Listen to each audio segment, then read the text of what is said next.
Our speaker is Henry Schreiner about packaging of scientific Python projects. Thanks for coming. So I'm going to be talking about how you package a scientific Python project. And one of the main takeaways from this will be this, the Scientific Python Development Guide. I'm not going to be able to teach you everything about packaging in this time. If you came here hoping I would do that, I'm afraid I'm not going to be able to. But I can give you a resource that you can go to, and combined with what you see today, hopefully you'll have everything that you need to make your own packages. So I want to start by talking about the history of this guide a little bit. And in order to do that, I need to go back a little bit before the guide. So I was involved with scikit-hep.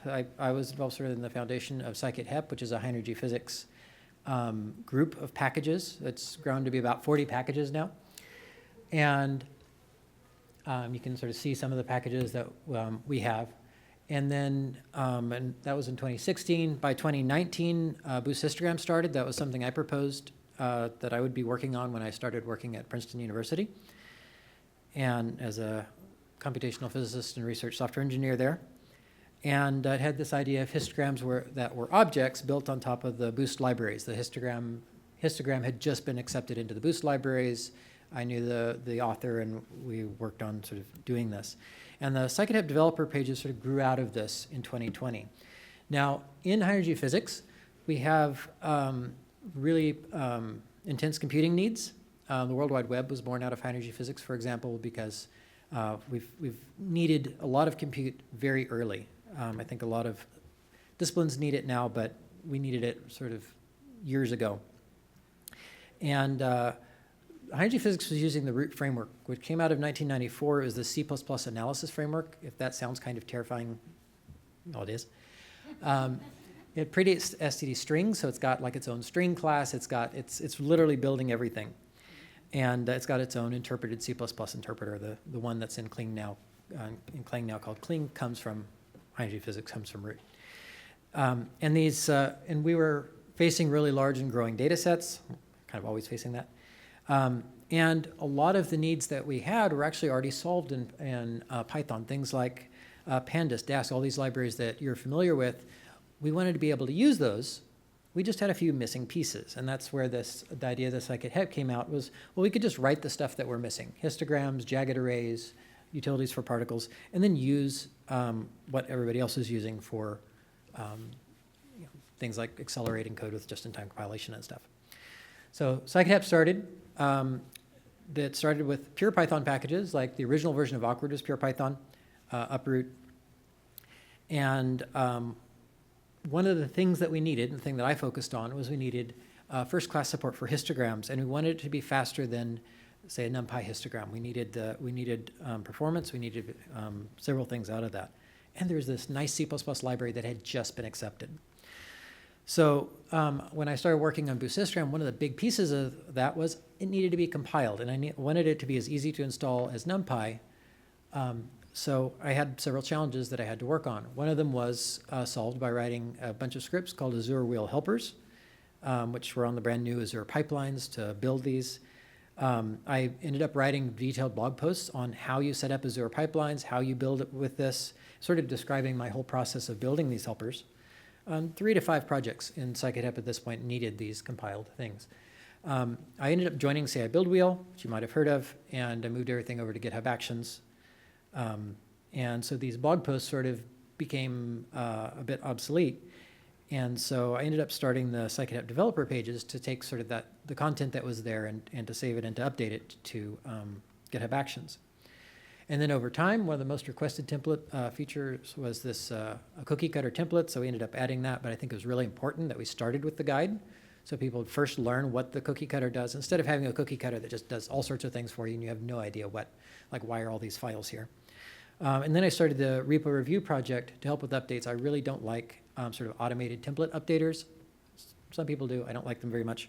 So I preferred having sort of a check system that would say, well, are you following these things in the guide?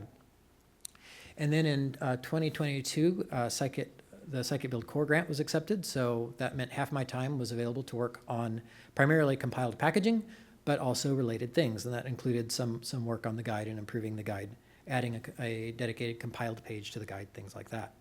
And then in 2023, at the first Scientific Python Developer Summit, I sat down with Dan Allen and Gregory Lee, and they did a fantastic amount of work pulling all this together, getting it into one repository, combining this with the NLS 2 guidelines, writing brand new tutorial material, and the developer guide as we see it today was born. And then repo-review got split up into a dedicated repo-review runner, and then SP repo-review, which was checks for it. This has all been kept up to date thanks to dozens of contributors, as well as a lot of CI that we've set up that updates dependencies for us. And we've been adding sort of new things as they come along, and you'll see that some of these things as we look at various parts of packaging. And some of these updates have come as in days or even hours afterwards, like at PyCon when they announced the trusted publishing. I think we had it up within 24 hours of that announcement at PyCon, because I was at PyCon and thought that was great and jumped on it. It was one of the things, I think it was that one. So this is the Scientific Python Development Guide. That's the one that we're doing. There's some other fantastic resources out there as well. The official guides is something I also work on off and on. And then PyOpenSci is another great guide that you can go find. There's also a Python Developer Tooling Handbook, which I think is trying to do a lot of the same things as well. So having more resources is a good thing. You can see a different perspective. But I do like the one that I work on the most.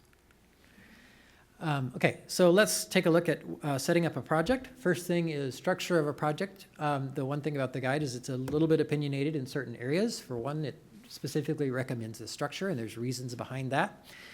For example, you should put things into a source directory, and that allows you to avoid common import errors. Specifically, this ensures that packaging is always used to install your project and you don't accidentally pick up the folder there. So really important for binary extensions because you need those built. You don't want to try to run it without that. It allows all the metadata stuff in Python to work, to pull metadata out from your package. And it behaves just like your users install your package because that's important. Your users are going to get it that way. They're not going to just download your folder and then try to run it with the folder. And you can also, in Python 3.11 and newer, set Python safe path, and that gives you a lot of this benefit. The other thing you saw there was this test structure outside the package. That way it should be present in your sdist, but it saves space in your wheels not to ship your tests. Because users don't need your tests. Users don't normally run your tests.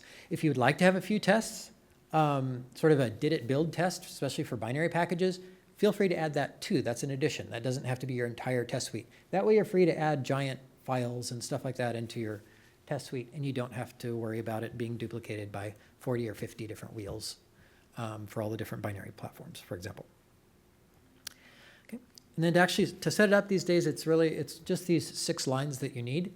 You need to pick a build a backend. There's several choices. Hatchling is currently the recommendation. It's both simple and powerful. And then you need to set a name and a version. And this is your pyproject.toml. I would recommend at least probably adding these lines. This is the new SPDX license identifiers. And you can put the license identifier, you can look them up, you can look up SPDX, it's a standard. Put the license identifier there, and then just make sure that license file's in your wheels in your sdist by listing them explicitly there. If you have any other dependencies that are bundled in, like if you have some files or something that has licenses, you just list them out there. And it supports globs and stuff like that too. Another thing, this is a fairly new addition, but I think it's really nice, is this dependency groups. So you can set a dependency groups inside your pyproject.toml, and you can specify a list of dependencies. These are arbitrary names, though I would highly recommend having at least a dev dependency group.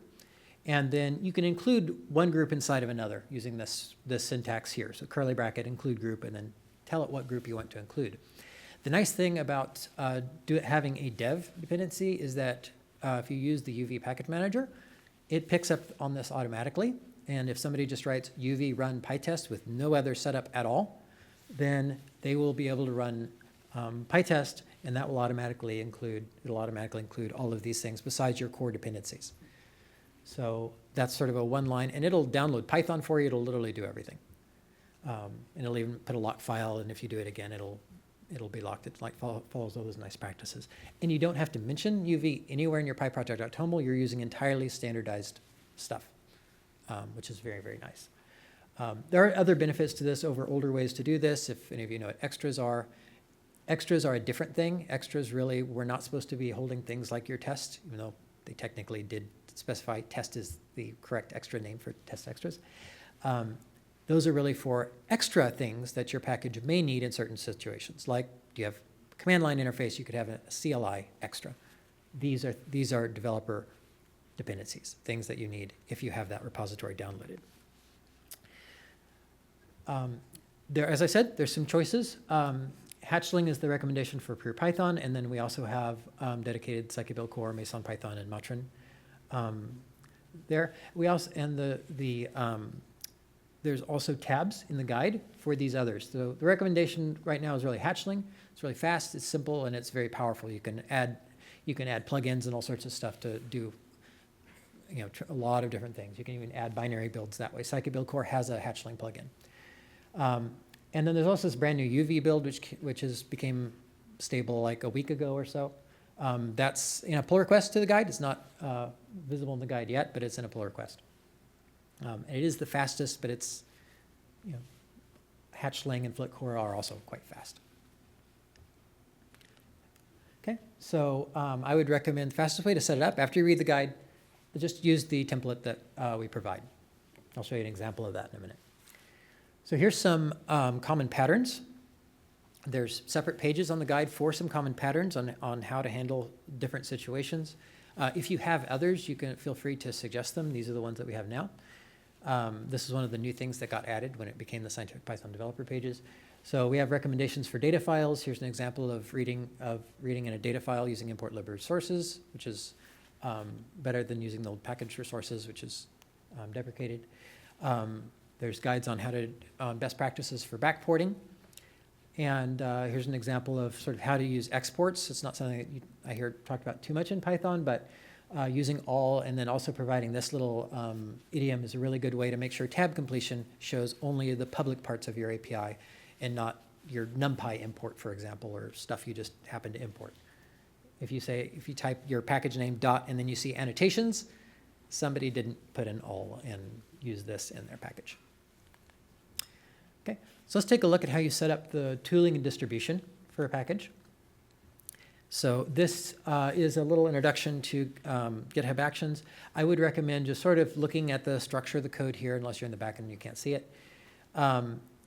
And realize you can go look all this stuff up in the guide. It's okay if you can't see the details here. This is an example of just all you need in order to get going with GitHub Actions. There's a whole page on sort of introduction to GitHub Actions in the guide. So you can set some different Python versions. You just check out your code, get set up Python. I would recommend using UV because it's really, really nice for CI. It's quite fast. And then UV run PyTest. Because we did this thing with the dependency groups earlier, that just works out of the box. So that's all you need. And it is quite fast. And then with GitHub Actions, you can also distribute your package. Here's an example of distribution for trusted publishing. Then you just need a little bit more setup than you saw there. You specify a few things, like it's a good idea to set an environment, and then you give that environment to PyPI to let it know where it's coming from. And then you just download the packages that you built. There's, of course, full details set. I'm just showing you snippets. There's full details in the guide.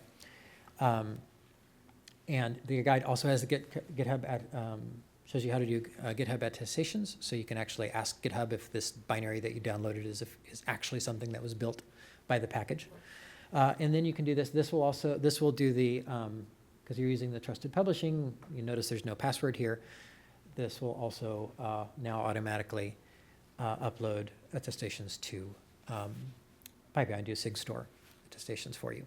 Used to be there's an extra line there that was in the guide for a long time, but we don't need it anymore. It's done by default by this action.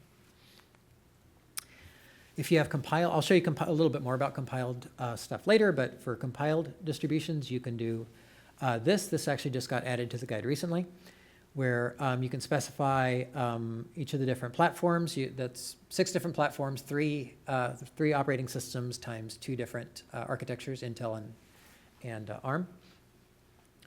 And this is all you need to build your wheels for most simpler packages.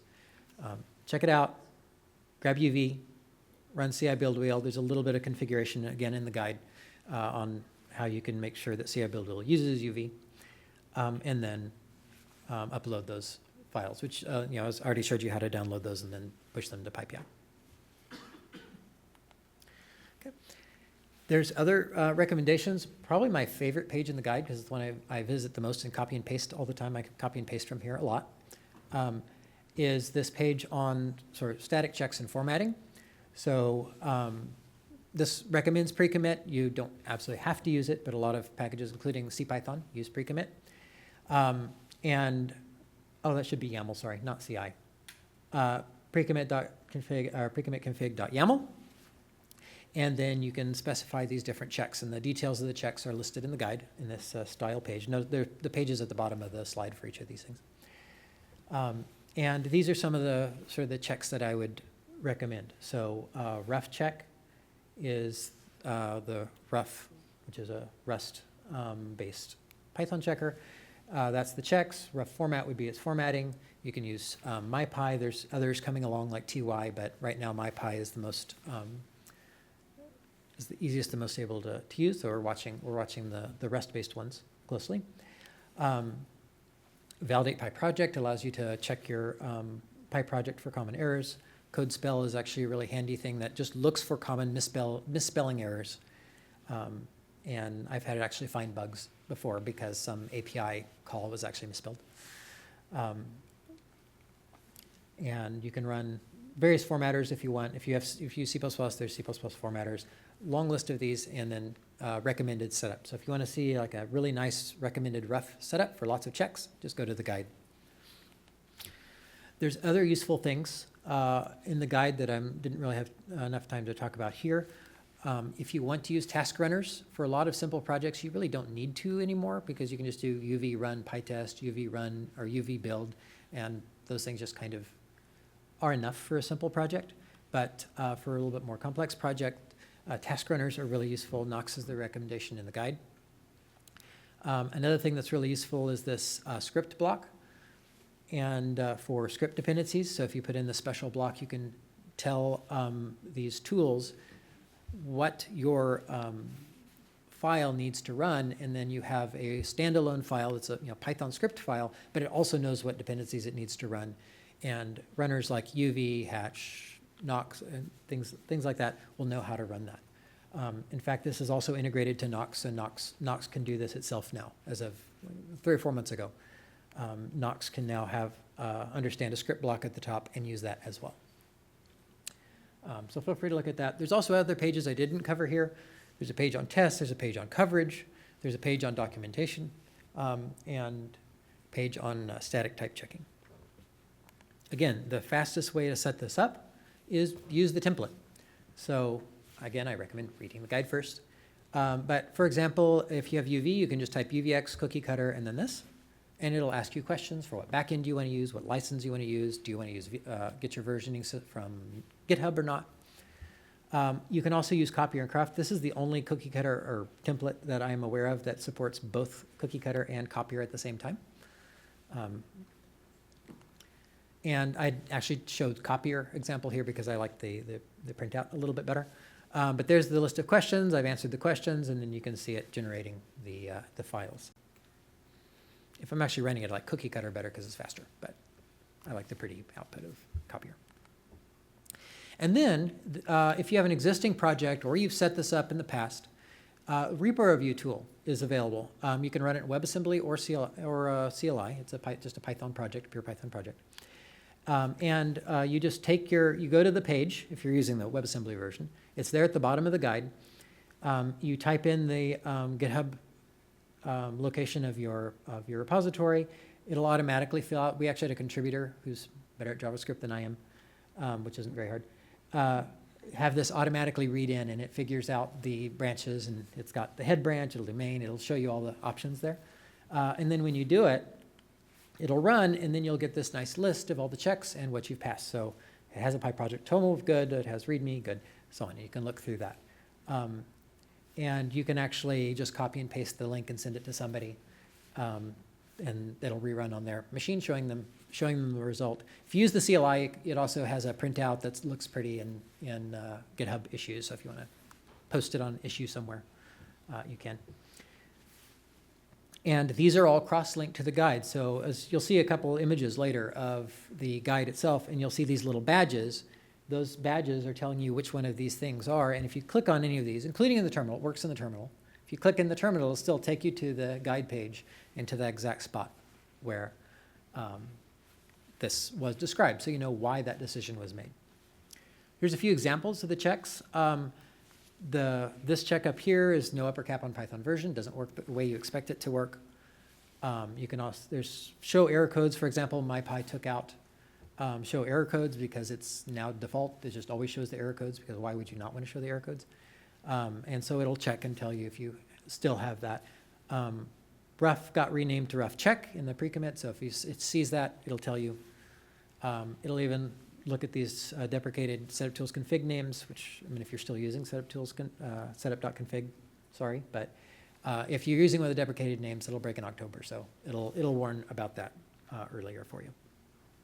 And repo-review, the runner, which is a general purpose runner, you can write your own. Like you can write your own set of checks, use repo-review, stick it in WebAssembly if you want, and do this yourself. You don't have to use this set of checks. But Validate PyProject also integrates with this and has its own check. Okay, so let's take a look at compiled components.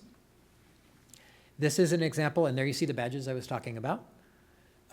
This is an example of doing a compiled package. There's a toggle, a tab thing there where you can pick whether you want to look at scikit, build core, Meson Python, or Matrin. And that will change each of these. And a lot of the parts of the guide are actually single sourced with the repo, so it's actually rendering out the template. And if you change that, the pre-commit checks will tell you, oh, you need to, it'll re-render it for you using cog, and it'll say, all right, you need to change these parts too. So often when you see stuff here, it's actually being pulled straight from the template generation. So again, back in, as you go down, each of these, the tabs will all change, and it'll show you the CMake list. If you were to switch this to Meson Python, it would show you the Meson file, or Matrin would show you the cargo file. And there's also a little example as well. And because most of this is the same, it actually shares, it's pretty easy, just those three things are changed and everything else is the same, because the configuration is all the same now. Okay. So here's an example of what it would take, just in case you think it sounds a little scary, to do a compiled project. If you have a compiled project, you can just make these three files. I would recommend a license too, but I'm doing a minimal here. There's your file, your C++ file using PyBind 11, like 7 lines. This is your configuration with scikit build core. You don't need any more than that. You can add more. It's a good idea to add more, but you don't. And that's all of the CMake. In fact, you don't, as of later today, I think you won't need this line because PyBind 11 3.0 will default to something similar to find Python on. Still not a terrible idea, so I decided to leave it in.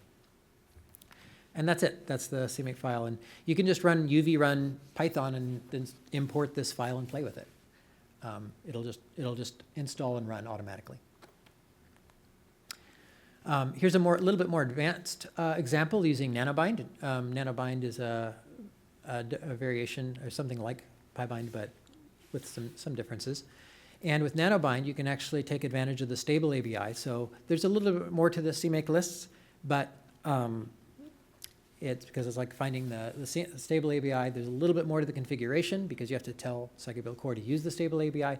But then if you build your wheels, you'll build all of your older wheels, and then when you hit 3.12, it's done. It'll build 3.12 wheel, and then all the newer wheels just use that stable ABI, and it just supports future versions of Python, except for free-threaded. This will also support, there's also free-threaded support, but you can't build a stable ABI wheel at the moment. Okay. I want to end with just a few little quick peeks of things that are coming in the packaging world. CI Build Wheel 3.0 just came out a couple weeks ago. And iOS wheels are new, GraalPy wheels are new, as well as Python 3.14 and 3.14 free-threaded. And we've changed the mini Linux default. And there's new features. A lot of these are related to iOS wheels because they're a little bit harder to build. Like test files is there specifically for iOS. And so we're very excited about that. We're working on Android wheels for the next CO build wheel release or so. We'll have the newer version of PyDide out. Also working on a native UV build, a few things like that. PyBind 11 3.0 is coming out, I think, later today, and includes a lot of things, including support for those things I just mentioned in CI build wheel, including the smart holder branch, which is like a 3-year project. Expect to see more and more UV. Last I heard was 20%. I think maybe it's 30% now of all PyPI downloads, which is crazy for a project a year old. So expect to see more of that in the guide in the future. And you'll also probably start seeing more Pixie and Rattler, at least in some areas of the guide, not like the core packaging parts. I also briefly want to mention Wheel Next. It's another thing that I think has got some exciting things that are being worked on, including default extras. Variants, like CUDA things. It's a huge amount of work, but it'll be exciting if it makes it in. Symlink support for wheels. I'm also working on a partially dynamic metadata project, which would allow you to mix dynamic metadata and static metadata. So this is where the guide is. Just go to learn.scientificpython.org, click on the guide right up here, the development guide. There's some other useful stuff there as well, so don't skip that. But the development guide is the thing that I've been talking about. So with that, these are the things I work on.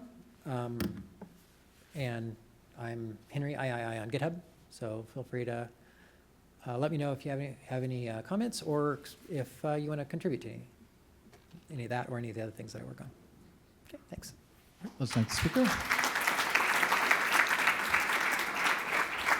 Reminder that if you're in the room, please put your questions into Slack. We have time for a couple of questions, and I'll read those. The first one is, what are your thoughts on using UV build versus hatchling? I just started playing with it. If you have a very simple project and you're using UV, because then you get the main benefit if you're using UV, then you can probably just use it. It's very fast, like the things like UV run won't have to even download anything because UV build is built in. If you're not using UV, then there's not a lot of point to using it because it won't be that much faster than something like hatchling. And it's very limited. Like it's just for very simple projects. But if you fit in that very simple project category, then go ahead and use it. It will become a choice in the cookie soon. There's an open pull request to do that. Another question from James was, they have a handful of pure Python packages that happily build using setup tools today. Is there any reason to switch to using hatchling if what you have is already working? You don't have to. Hatchling will be faster. The error messages, if something goes wrong, will be a lot better because setup tools has layers and layers that have been built up. And it will probably be a bit more stable because setup tools does occasionally break things. They scale it back quickly, but it's really hard. I mean, we saw the Hiram's law earlier. That affects setup tools very heavily. So I would recommend taking a look at it, but you don't have to switch. But do make sure you have a pyproject.toml that specifies you are using setup tools. And one last question that I think you'll be particularly interested in. Lundy asks, I'm interested in contributing some content to this guide. What is the best way to engage and contribute to the project? I'm fine if you just open a pull request. You can also open an issue first, but I will notice pull requests, and pull requests are a little bit more noticeable than issues. But I would recommend, if you're not sure about it at all, feel free to open an issue.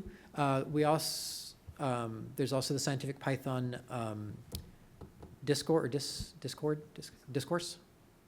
Discord. Oh, there's both. All right, I'm in the one that's more like, that's kind of like Slack. I'm more involved in that one. But, and there's a few other people who can review and merge besides me too. Like Dan might take a look at it. But if you're fairly sure, if you think it's a good addition, feel free to make a pull request. And I'm going to squeeze in one more question here. For packaging a scientific Python project, this was from Carl, how often do we need to update a stable package? At least once a year for new Python versions, but it seems like best practices change every 6 months.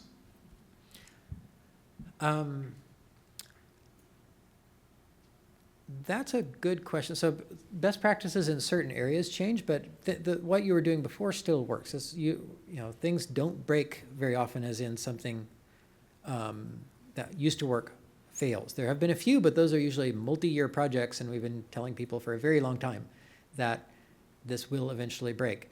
Where you really should be using like the Pi project to tumble with those things. But that came out in 2018 or 2016, I think. It sort of became used in 2018. So that's a long time. That's not like a every year thing.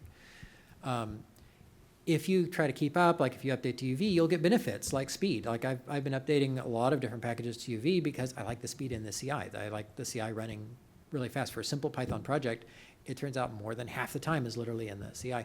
Using UV for the tests for the cookie cutter, because everything is tested, everything you see, all of the generation, all the different backends, they all get generated in CI and they run and get tested to make sure they still work. That went from 12 minutes to 6 minutes, just switching over to UV. Over half our time was literally installing packages.